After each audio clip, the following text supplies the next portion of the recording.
Hello everybody again, this is the steps from Underbank now. As you can see, it's really flowing down nicely.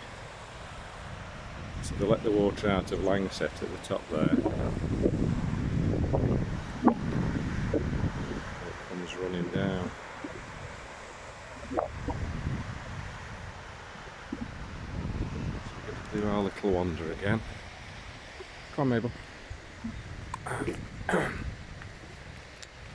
So this is up the left hand side of the reservoir, Underbank Reservoir. I've noticed again, just recently from some of the videos, that on rough terrain, obviously the camera's very shaky. So I will invest in a better system. A selfie stick or something of that nature, I think. And then when Mabel pulls, obviously it's jerking the body. So I'm just getting her well away so we can go up into this other little area where I let her off.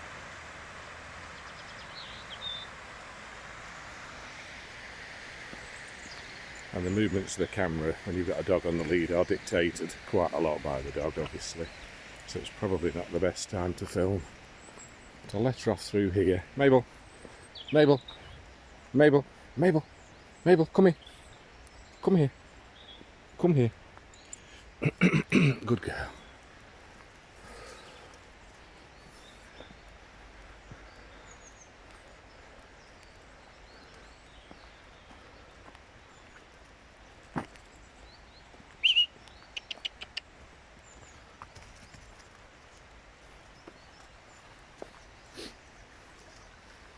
Go on then.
Scott's pine there.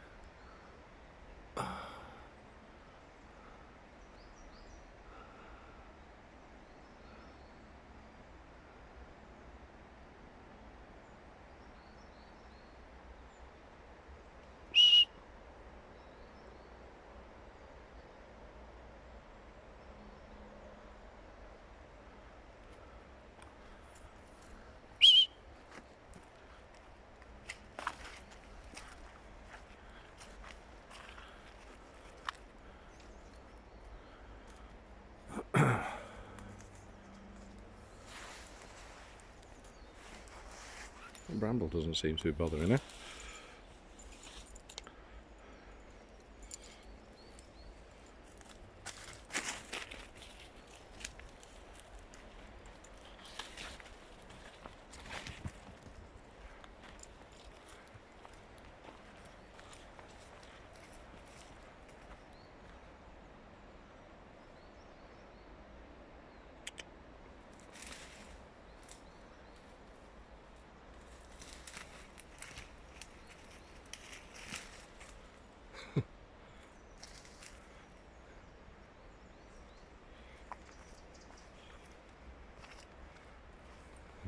She's just come through there.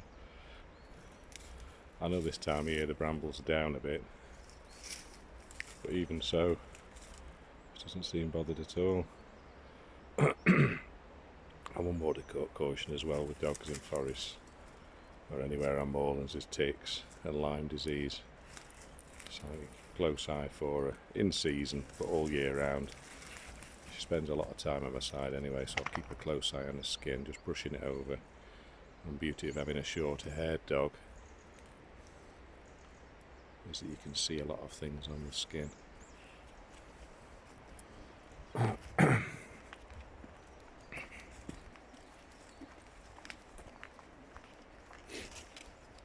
And this is what I wanted for her, because this is her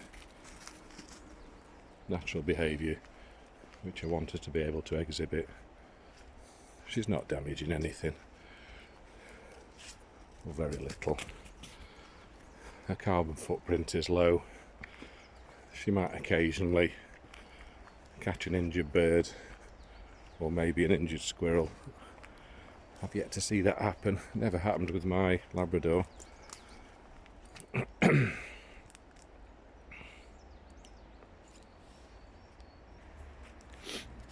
Just all about the thrill of the chase.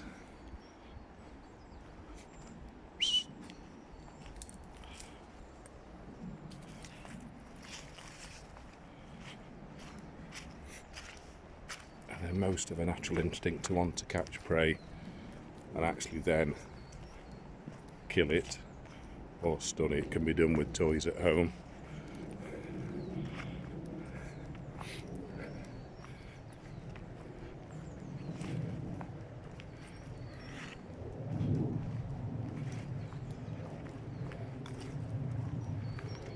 So this is up the top side of Underbank Reservoir, going down towards the activity centre. This is a classy little walk, and it opens out here into a clearing, and people use it for little fires, teenagers. And there was 3 tents in here recently. Unfortunately, the users of the land left some rubbish. It's everybody's bugbear. It's why didn't they take it home? They could have at least burnt it on the fire, of course, couldn't they? It's a shame, but there you go. So this area's become a bit of a little bit of a mess. But it's nice as well that I bet they enjoyed it. Enjoyed the self, but it'd be lovely if they took stuff home with them. So we've got these larch here, and these larch have got this sappy discharge from them as they get older. And the canopy is fantastically high. Taller than those ash trees I was looking at yesterday and the large sycamore. These are probably another 10-15 foot above them. But of course a canopy is dictated by the highest tree around. So a tree to survive, to get the light, needs to race for the light to outcompete its neighbour. And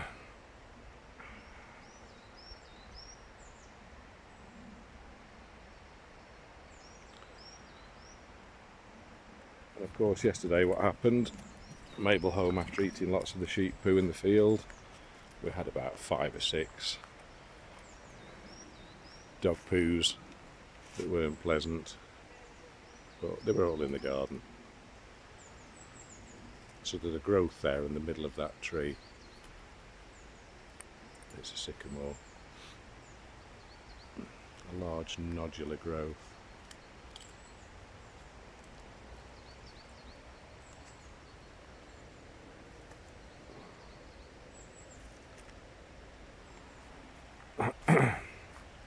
So the route runs down next to the reservoir at the bottom down there, and there's a lovely well-trodden path.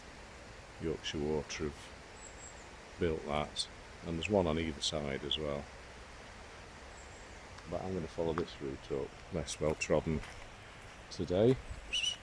Come on.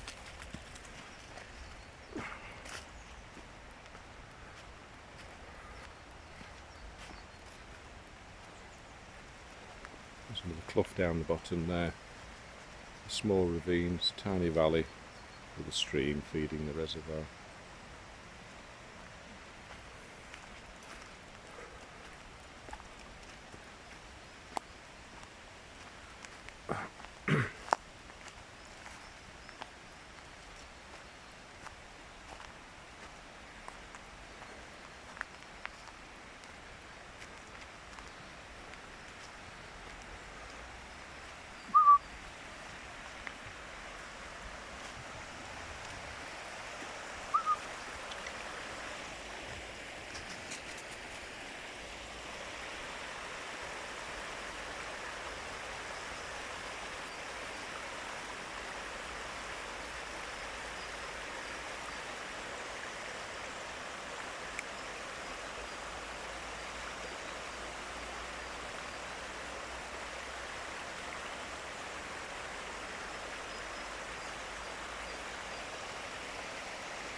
This is the route, it just comes up to the top here. There's no official little stile, but it's an easy climb over this wall here. And there was an old gate here many years ago. And we're up onto Clay Pits Lane, just here. And this route follows up to Langley Brook Farm. And this little area, I think is grand because they've got 2 ducks. Nice little duck house. And a couple of Aylesbury ducks. Goals. Damn that area at the top there.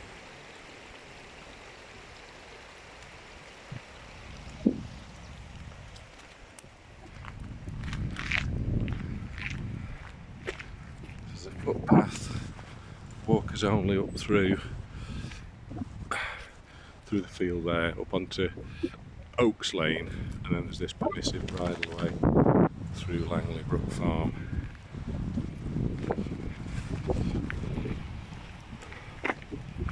And again, apologies about the shakiness. Mabel's back on the lead.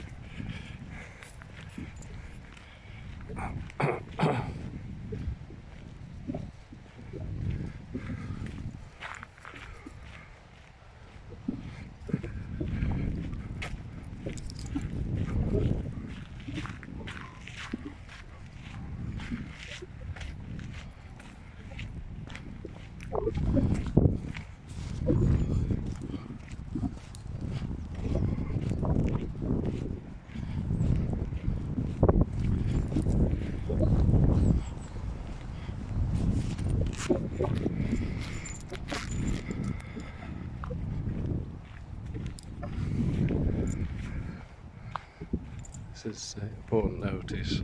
Horse riders are being given permission to use this footpath, Stocksbridge number 16, by the landowner and in agreement with Sheffield City Council, the Highway Authority. However, permission is to ride horses at a walking pace only. Failing to do so will result in the path being closed to horse riders.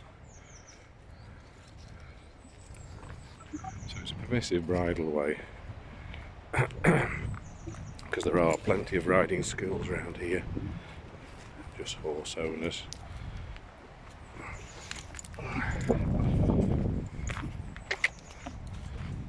The track just comes lovely down here.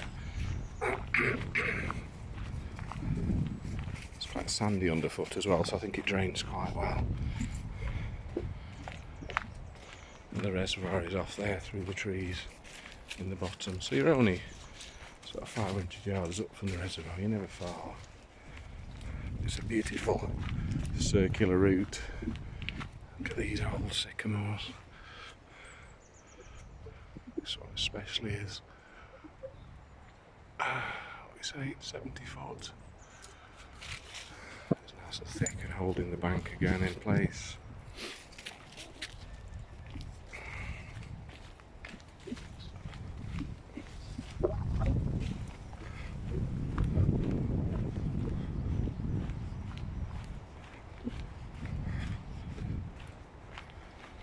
Not as easy to take your dog off on this bit, because unless they're quite well, but you're not far. We're only 150 yards from Oaks Lane down here. I just noticed a little route off to the right actually there that cuts down through the woods, so that's not really been visible to me before, so that's one I will try. And even though I've walked up here many times, usually it's quite overgrown, but I've just noticed it there, so whether people have started just using it in the winter time. There's plenty of oak down here, there's hazel at the side of the track, some hazel in.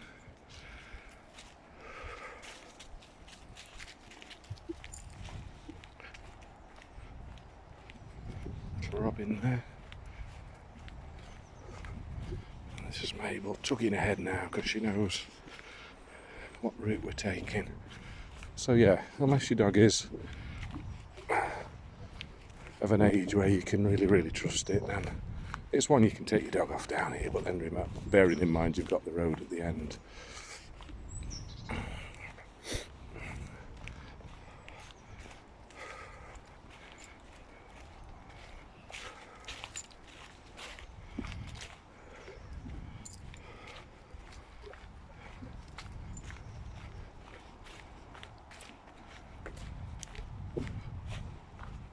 This is Oaks Lane, just here. Boulder there to stop people driving up.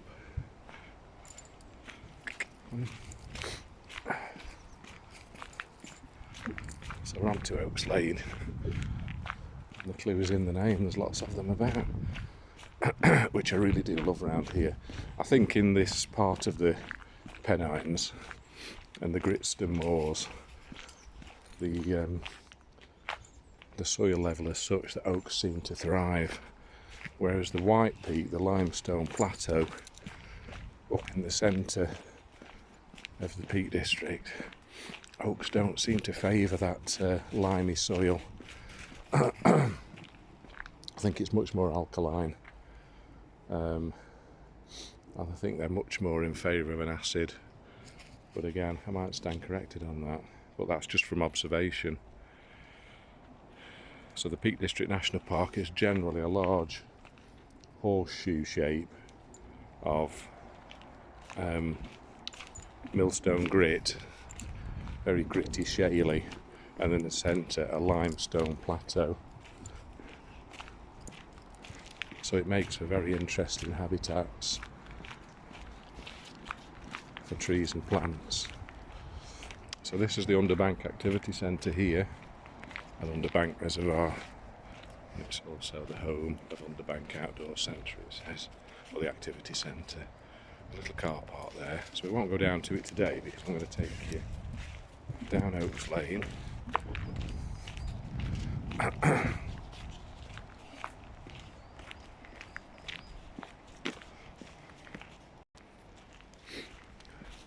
Into the bottom down here, and this is a route I've not done now for at least 6 months. We're going to cut off to the left. I've done this road route. I do this a number of times a week. Come on, Mabe. So Mabel on the lead, obviously, because we're on the road.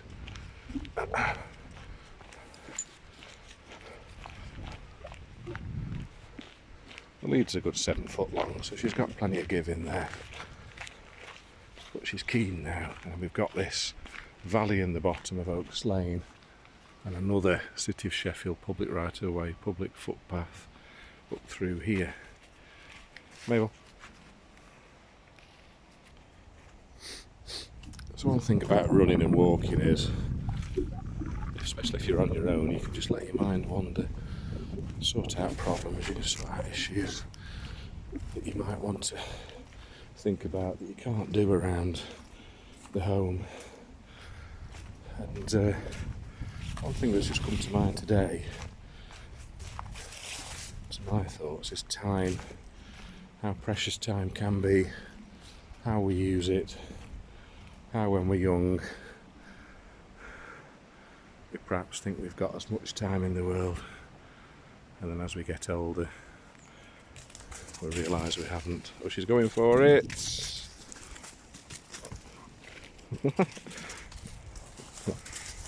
She likes it up here, obviously.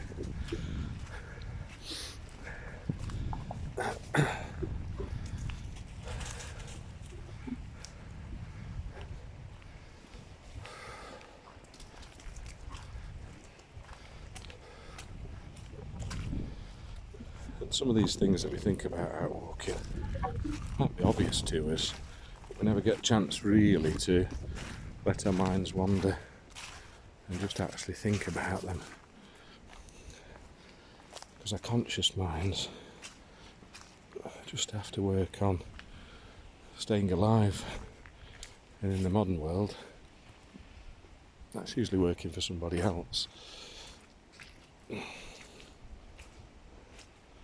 and being beholden to that routine. So once you're out walking, it's your own time.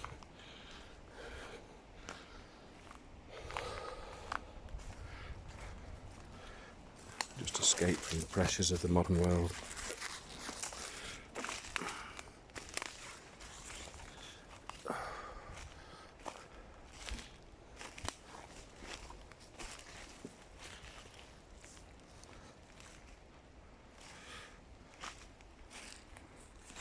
Oh, So it walks up through here. Lovely little footpath. Doesn't say it's a bridleway. Wouldn't be very suitable anyway for the horses.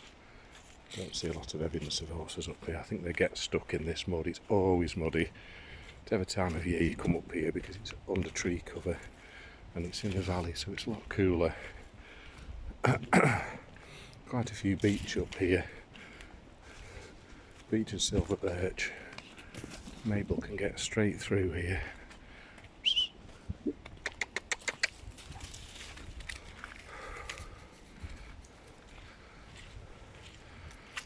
It's a nice little stile.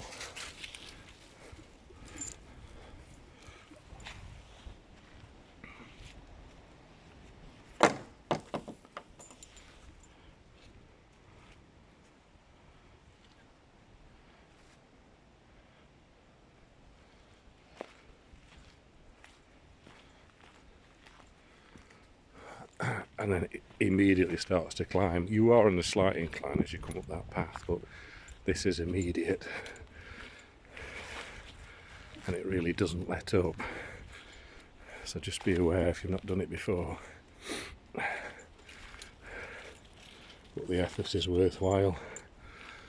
And of course you can stop and start whenever you like.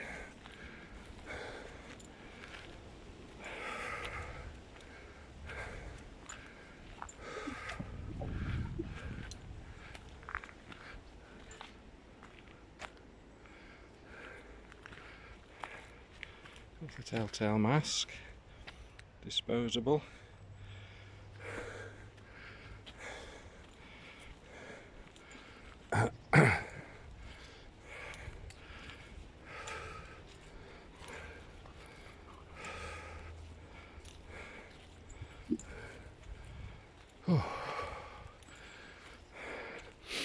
It's just rough grazing in here, of course. It's steep.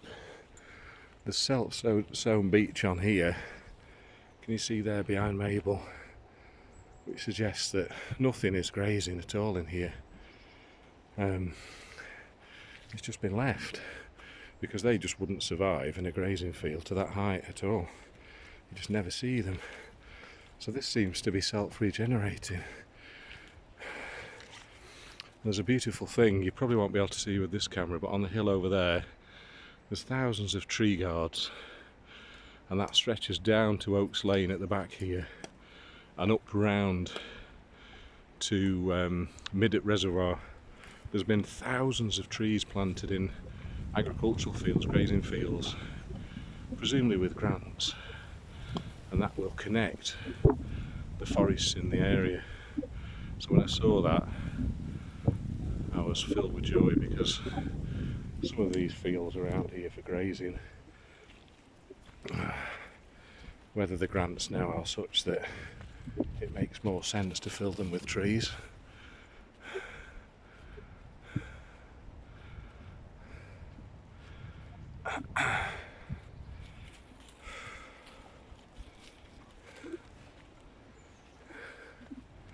But everything in balance, of course. And with food security, any country producing local food has to be an issue forever.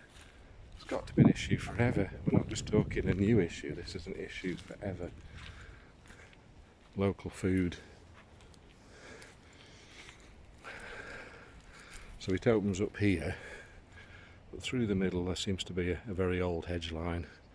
I'm guessing it might have been something else, but I've never seen livestock in here, and that's emphasised by the fact this bramble just keeps creeping this way out of the wood, which again would never happen if there were sheep in here or hardy upland cattle.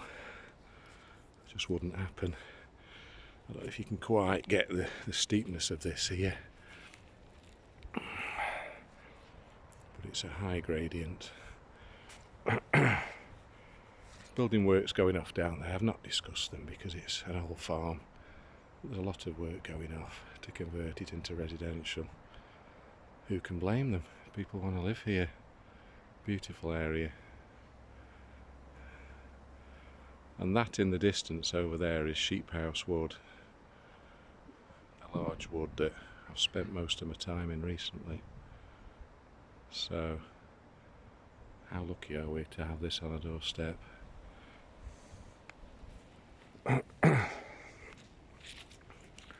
So we'll carry on climbing back up.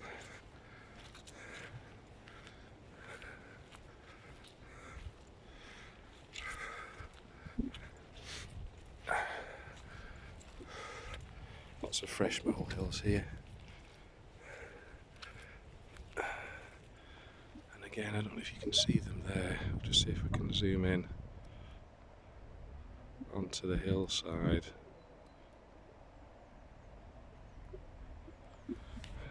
They're there anyway, the tree guards are there. There's hundreds there, but there's thousands in total.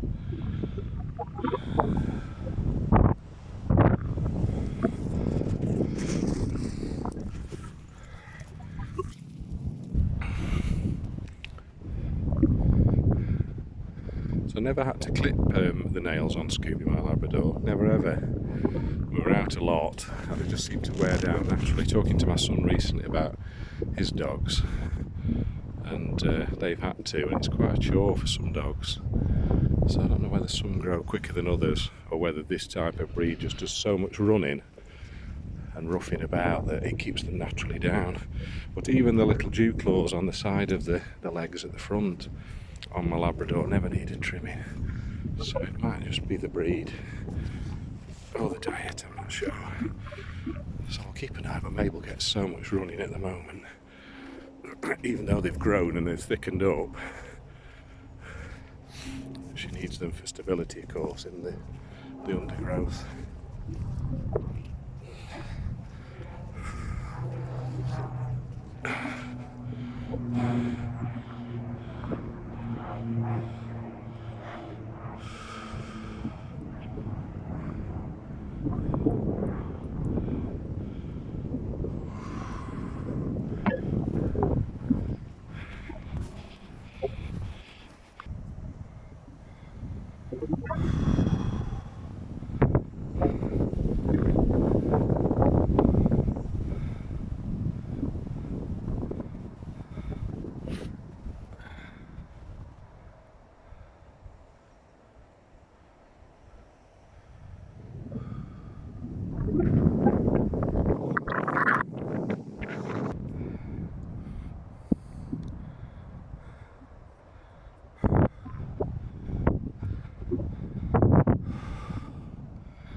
It's cooler up here.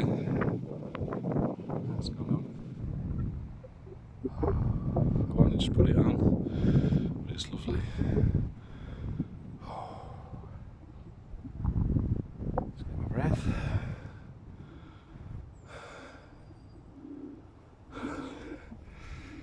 So I'm just working on just staying slightly out of breath. Just the best area to be when you're trying to improve your stamina, but not uncomfortable. So this is as good as a good jog. I'm perhaps not getting the stress on my legs that I probably would if I was jogging along, which I believe is very good for you. Laying down calcium and strengthening your bones and strengthening up your muscles and tendons. But walking, I feel, is just as good, if not better, when you're carrying that bit of extra weight, especially in the winter. Going to be that bit older, so hill walking is the one. And the moorland in that distance goes over just the other side of that horizon is Midden Reservoir, and then the trees there on that moorland is into the Peak District National Park.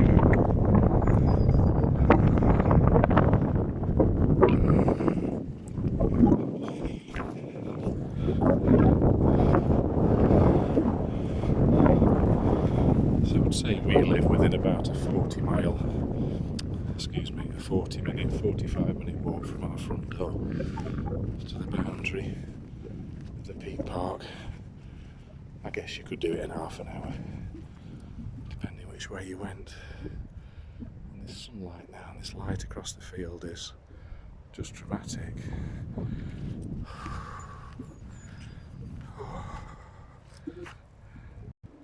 So at the top here there's a gate there and it goes down through the woods at the bottom. I think I've done that once. It looks very muddy today, so I'm going to explore that another day. It's nice and flat, and that's one, if you get to this point there and you want to be on the flat, just carry on. So you've done your climb straight through there, but today I'm going to climb up to the rocks, which continues the climb right to the top of the hill. That goes up through the fields and across to Windhill Farm. Well, that's a sheep field, that one. Mabel, Mabel, come on. We're going this way. Come on, Mabel. Mabel, come on.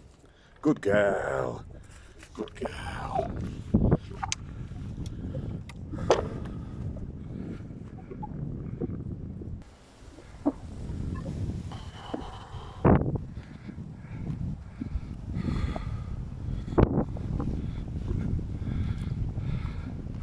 So this area up here, there's lots of whinberry or bilberry, which are small native berry that come out later in the year, and they're supposed to be fantastic as a health food. But they're low growing, so you bend a great deal, and lots of wildlife love them as well. And I've never collected them.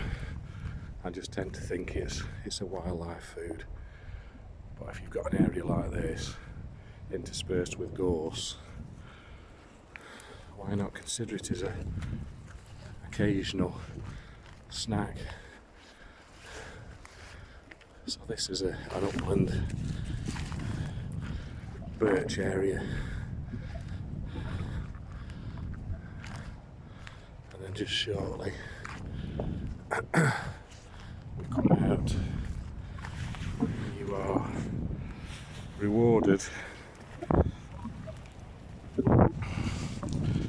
with this spectacle in front of you, which is very, very reminiscent of the Gritstone Peak higher over the Gritstone moorland all over Derbyshire, South Yorkshire.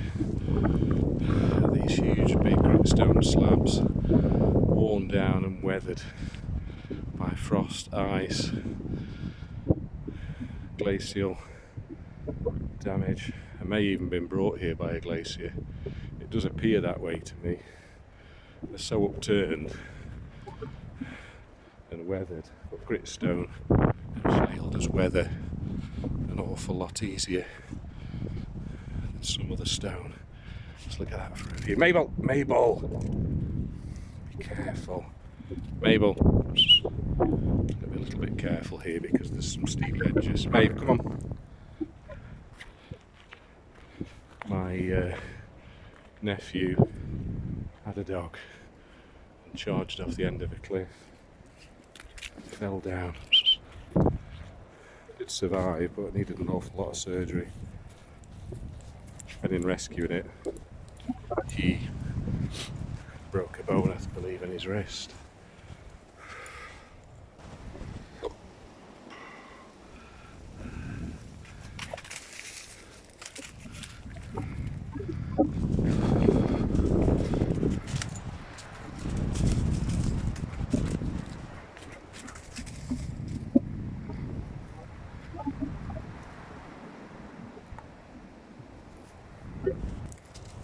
And then all of a sudden it flattens out on the top here, and it's exhilarating because you've had that climb.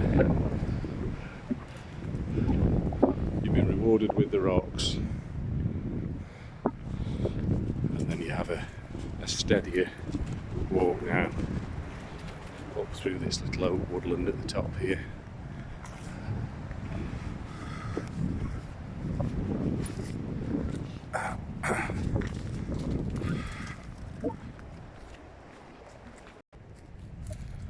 If you look to your left there, you see the ancient farm of Windhill, which is supposedly one of the oldest farms in the district.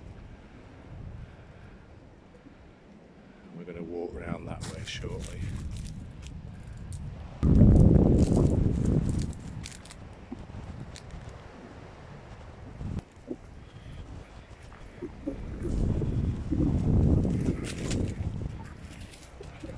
speed and the energy level of this breed, the Vizsla and Weimaraner, combined, seem to know no bounds. I think she's going to be at least 12 before she slows down.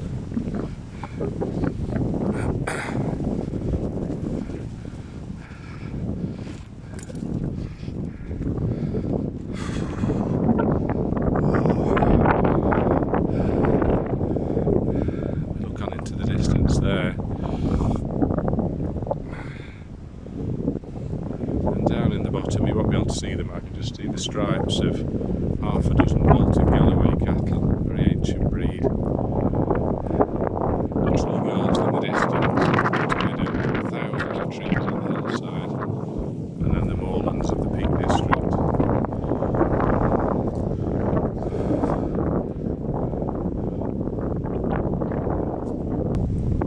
And this is stunning up here, this view, it's just so worth that climb. It's taken me no more than about 40-45 minutes to get up here. I probably would have done it quicker if I'd not been filming. But just even at a steady walk, I'm up here right on the boundary with the peaks. I'm in the Pennines. I've had such a variation of landscape within that 45-minute walk. It's cool.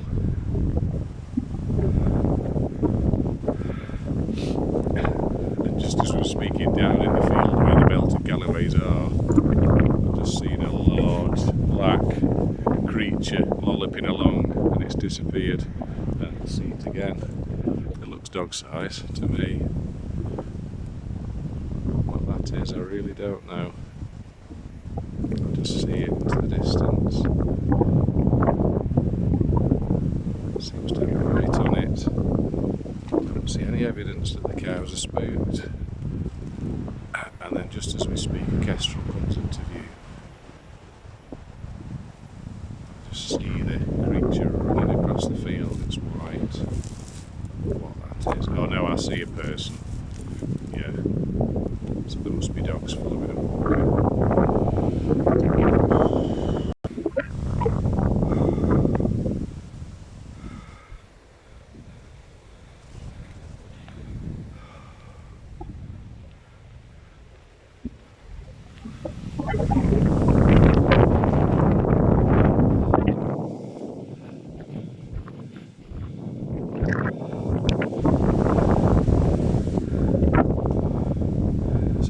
Trees right in the centre there is Midden Reservoir, and then the one higher up, further up, the group behind it is Lancet, and then these moors here are the north western corner of the Peak District National Park.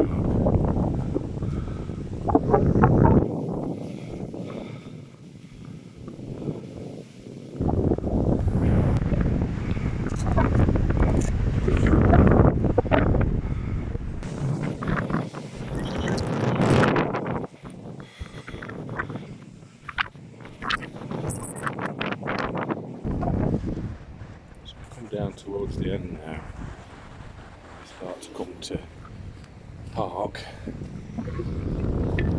top of Long Lane.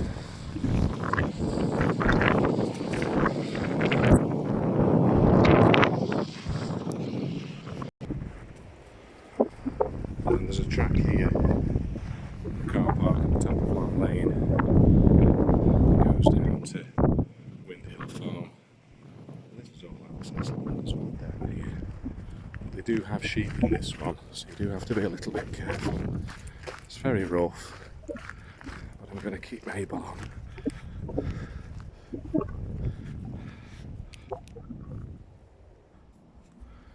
Just look at the height of this gritstone wall here. Some of these walls being built. It's a good 5.5 foot. I'm stood right next to it here.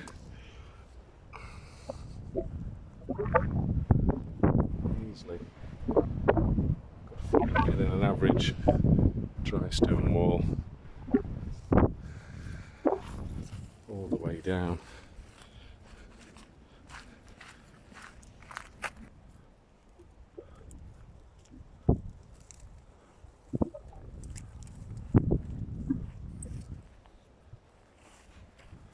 So these are classy here. Got these little handles can let your pet through, or your dog, unless you've got a crocodile on a lead or something.